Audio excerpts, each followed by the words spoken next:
everyone, welcome to Anything and Everything with Shane. So this is a continuation of the last video that I did where I was talking about the things that I feel you shouldn't be including in your CV. Yeah. So after the things that I mentioned, like postal exact physical address, passport number, birth certificate number, license number, and all those other things. So yeah, I'm just gonna include a link for your reference so that you check out the previous video. But yeah, basically in continuation, you also don't need to mention your references. You know, that is so 2000 and late. You do not need to mention your references on your CV. You also don't need to mention that references are available upon request, because I mean, at the end of the day, they're gonna have to be available upon request. So you don't need to mention that. Remember, we're trying to keep our CV at one page. So we need as much space as possible. So there's no need. Just remove it. Yeah. So yeah, moving on. The other tricky thing about references, yeah, is I'm just gonna slide this in. I mean, I'm gonna talk about this at length much later, but your references always need to know that they are your references. Like, take time to actually contact them. This is like for much later. You can take time to contact them. Let them know that they're listed as your references. There's nothing as awkward as them being contacted and then being clueless. Even if they're actual, like, even if they're legit and like proper, you know, genuine references, sometimes if they're caught off guard, they just be blabbering and they'll say anything and they will literally throw off, you know, things if they're not prepared. So just a quick tip that I decided to slide in here: make sure that your references know that they're your references. Yeah. But the reason why you don't include your references, because that's like much later in the recruitment stage, right? They're gonna hit you up and ask you like, yo, can we get your references for such and such? And you get to choose the references that you want to send through. You get to, you know, inform them well in advance. So keep that off your CV. You don't need that. And then moving on, the next thing that I feel you don't need to include is, you know, there's that little declaration that people put at the end of their CV, like, I declare that the information here is correct and true and blah blah blah, and they even put their signature and all of that. I mean, I get the logic, but remove it. Remove that. We need the space. We need the space to keep it at a page, right? Remove that. Yeah.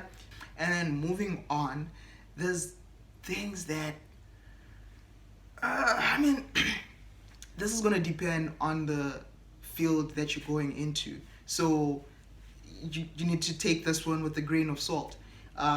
When it comes to mentioning that you're proficient with Microsoft Word, like, I've seen someone literally take up a whole line to put that you're I mean, that's expected. It's 2020. They're expecting you to be good in Microsoft Word. Yeah. So, I mean, you could, when it comes to Excel is important.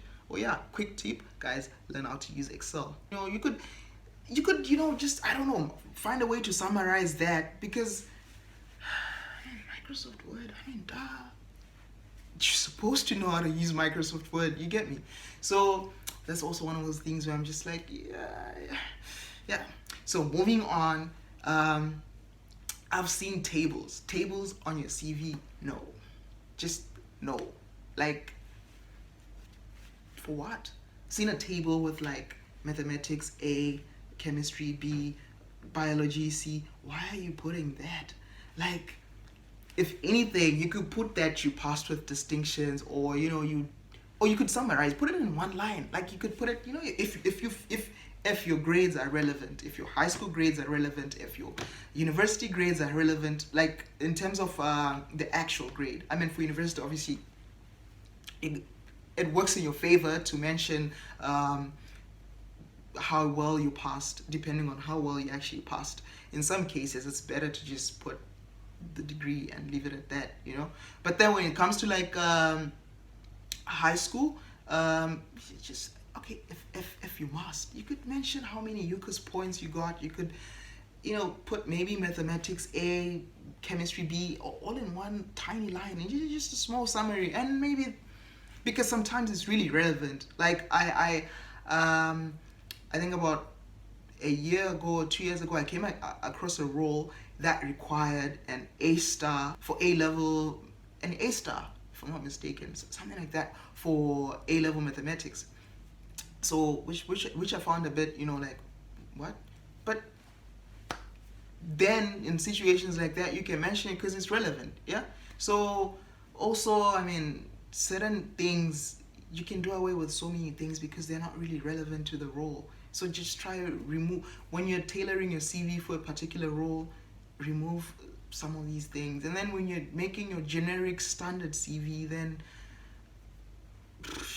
just like take note of what you are leaving in there and what you're leaving out. Yeah. So that's basically all that I had to say. This was a bit longer than I expected, but yeah, shout out to everyone. Thank you for the support. Please continue to share and subscribe. Yeah, I'm out.